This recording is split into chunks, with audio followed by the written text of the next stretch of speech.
Today's video, magluluto tayo ngayon ng dinengdeng. Yan natin ng luya. Yan, lagyan po natin ng luya, kamatis, sibuyas. Tapos hayaan lang natin siyang kumulo ng saglit. Yan, kumukulo na. Lagyan natin ng sabaw ng bagoong pampalasa. Yan. Tansyahin nyo na lang po kung gaano ka alat. Yung panlasa nyo, ganon. Tansyahin nyo na lang. Huwag masyadong marami para hindi naman din siya maalat. Tansya-tansya lang tong luto natin. Sunod natin ilagay ang kamote. Pwede rin gabi kung meron kayo. Masarap din siya gabi. Pero nabili ko ngayon ay kamote. Yan. Lagyan natin. Isang kamote lang okay na. Marami na yan. Yan. Hayaan lang natin itong kumulo hanggang maluto yung kamote. Takpan natin. Yan. Kumukulo na.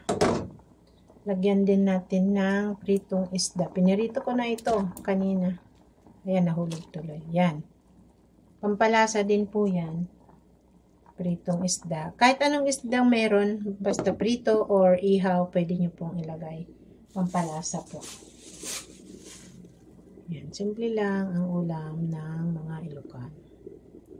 Tapos, ito dinengdeng, wala po siyang mantika. Ganyan lang. Kulo-kulo lang. Lagay na natin ang sigarilyas. Kahit anong gulay na meron kayo, gulay ng bahay kubo, pwede po natin siyang gawin dinengdeng. Yan. Sigarilyas. Sunod natin ang sitaw.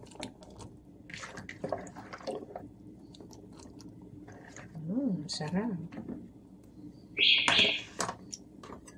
Sitaw. Pakulaan lang natin saglit. Sunod natin ilagay talong. Masarap ang talong. Depende sa talong.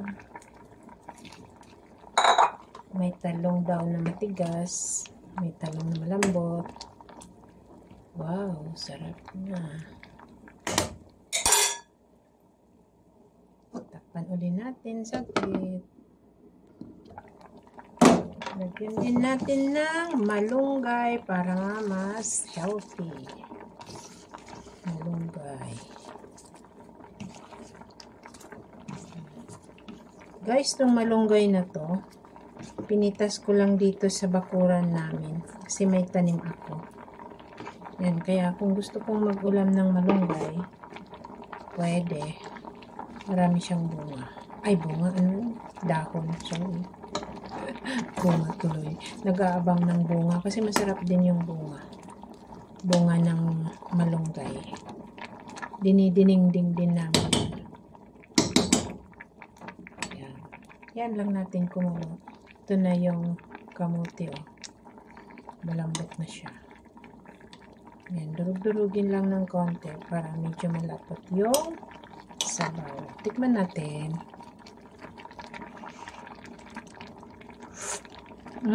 Sarap.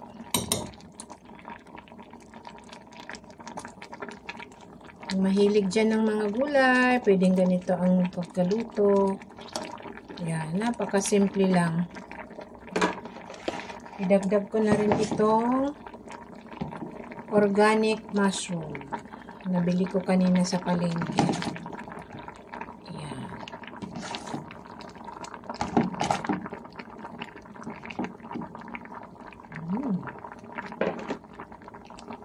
Pakulaan lang sa ulit.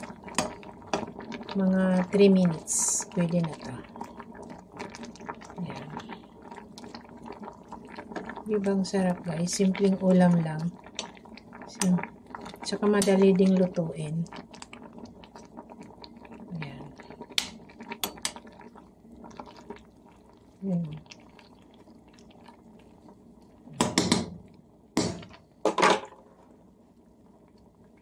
Takpan ulit natin, pakuluan, ng saglit, 3 minutes.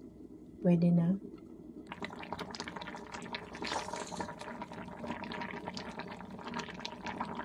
Pwede na to. Pwede na tayong kumain, guys. Thank you for watching. Please subscribe, like, and share. Para masyadong Thank you, guys. Pwede na ito.